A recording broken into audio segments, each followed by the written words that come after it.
So yesterday's class, hopefully you learned how Christianity spread to different parts of the world and the effect it had when it made that spread. Now today has a real similar vibe, except different geography, Middle East and Asia, and some different religious traditions besides Christianity. However, I did start class similar with some deep questions because epistemology does the mind some good. Why am I thinking what I'm thinking? What are my presuppositions? So, question one. Why do you think some people are fundamentalist in their thinking and others are open-minded? So, for example, if I use Christianity, the word is ecumenical. Some Christians say, hey, listen, Presbyterian, Methodist, Lutheran, all good in my book. Where some people are very fundamentalist, saying, my particular viewpoint, that's it. That's right. I don't want to listen to other people's viewpoint. I'm curious, why do you think that is? Now, question two, should religious traditions be kept separate, or should you attempt to syncretize them, to bring different traditions together in the sense of unity? I don't know. I mean, there's not a right or wrong answer here. And then question three, what are some areas in religion that people could gain consensus over? You know, an obvious one, the golden rule.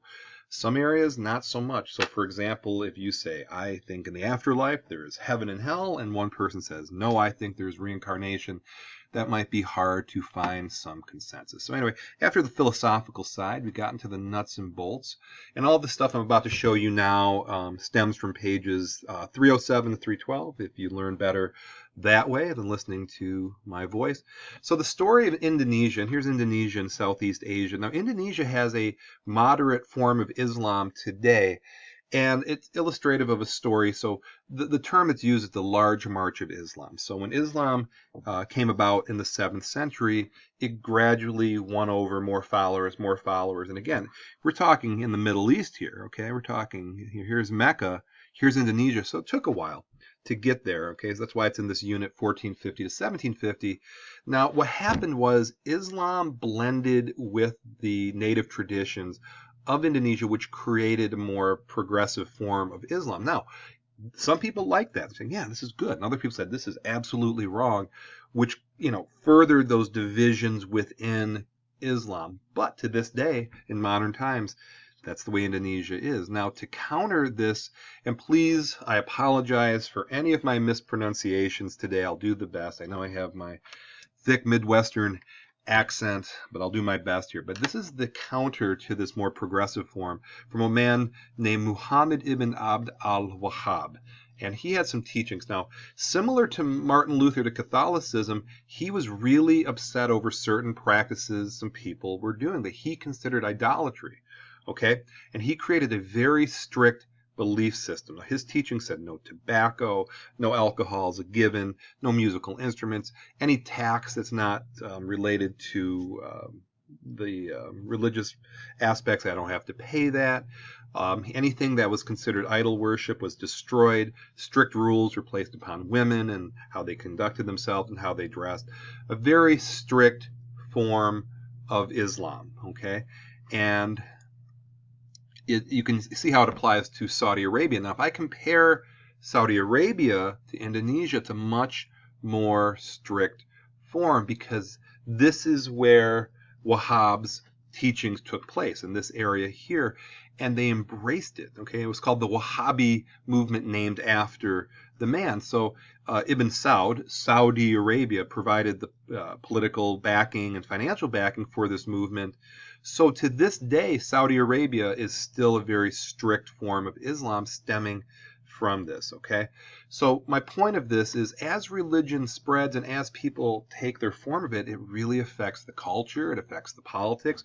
Religion is hugely influential to the story, whether it be Christian, Muslim, or otherwise, okay? Then we talk about Wang Yangming and his teachings. Now, he felt that you could achieve a virtuous life through introspection and contemplation without traditional Confucianism. So this would be the counter to somebody like Wahhab, a very strict, you need the traditional religious, where, Wang Yangming said, listen, you can kind of do your own thing. You can achieve enlightenment. You can achieve a spirituality without a formal structure, very loosey-goosey compared to a fundamentalist. Now, fundamentalists were not pleased with him, and they even blamed him for China being taken over by the Manchus. They felt it was so destructive. And to this day, you have people who are very dogmatic, very fundamentalist, who do not like people who are secular and individualistic. This tension has been throughout history for a very, very long time. So anyway, some people adopted his teachings and broke away from formal traditions and took matters into their own hand. Now, to this day, China has a blended belief system, but most people you could designate as some form of atheism, because there was some form of individualistic belief system, and I think you can connect that to Wang Yangming. Okay, now the Kaozheng Movement focused on research and evidence, okay, not superstition. And this was a threat to Confucianism that really relied on people on, you didn't question, you obeyed the tenets of the 5 principal relationships. Don't overthink it. But what this did is it encouraged regular people to engage in the arts and resulted in it to be like a secular pop culture. So this is what happened from this. So this movement parallels the scientific revolution in Europe, which is tomorrow's class actually, and an increased secularism. In other words, I can live my life outside of religion. I'm going to emphasize on areas of my life outside of religion, and the Kaozheng movement did this. So in short, it's a scientific, individualistic worldview over a faith-based, faith community worldview. So again, it doesn't matter where this, tension between the two sides is pretty pronounced throughout history. So we're going to move into India. And in class, we reminded ourselves of what we know about Hinduism, what we know about Islam. I'm not going to go over it in this video. Hopefully you know the basics. Now, Sikhism is new to the majority of people, so I'm going to actually emphasize that. Now, on a simple level, on a practical level, we have a pretty good-sized Sikh community in Metro Detroit. So if you see men who look like this, they are not Hindus, they are not Muslims, they are Sikhs. And I've spoken with some Sikhs, and it's a little frustrating for them because the average American doesn't even have the basic understanding of where they're coming from. And horrible stories of like Sikhs getting beaten up in some less enlightened areas because they're saying, oh, you're a dirty Muslim. It's very frustrating. So hopefully you'll do a little better than the average person out there. So it was founded by a man named Guru Nanak in the same time period of our unit here, and it started in the northern Indian region of the Punjab. Now, India is not one size fits all. So to liken it to America, somebody from Detroit's different than somebody from Alabama, who's different from LA, who's different from New England, different accent. India is the same way with these different regions. So this is the northern part of India called the Punjab. And it blended aspects of Hinduism and Islam. This is syncretism here. It ignored caste distinctions and ended the seclusion of women. Okay, so you can look at it one way, and I've had students say, well, it almost looks like they took the more progressive parts of both religions and kept it together.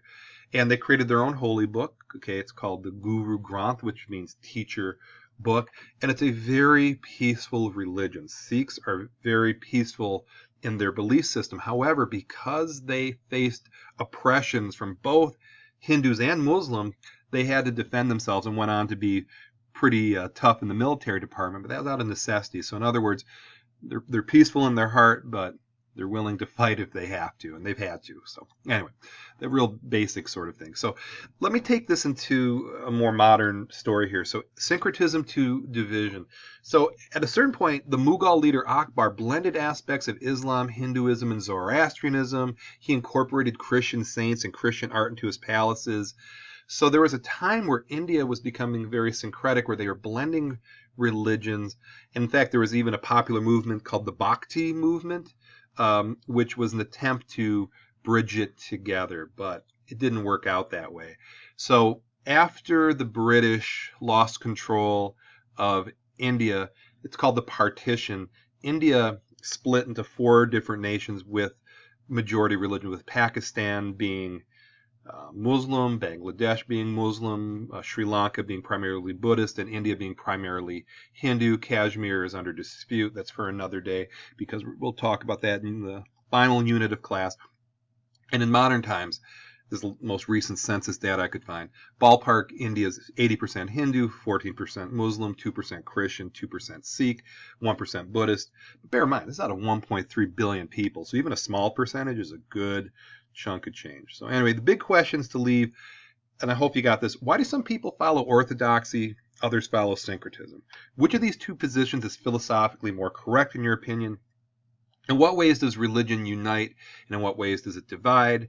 And religion is an essential part of any empire or nation story, and there have been struggles throughout history of those who have a faith-based worldview with those of a science worldview, okay? And movements to strengthen both sides ebb and tide throughout history. So anyway, that was the PowerPoint, and there is an assignment on Google Classroom, which I can't get to right now.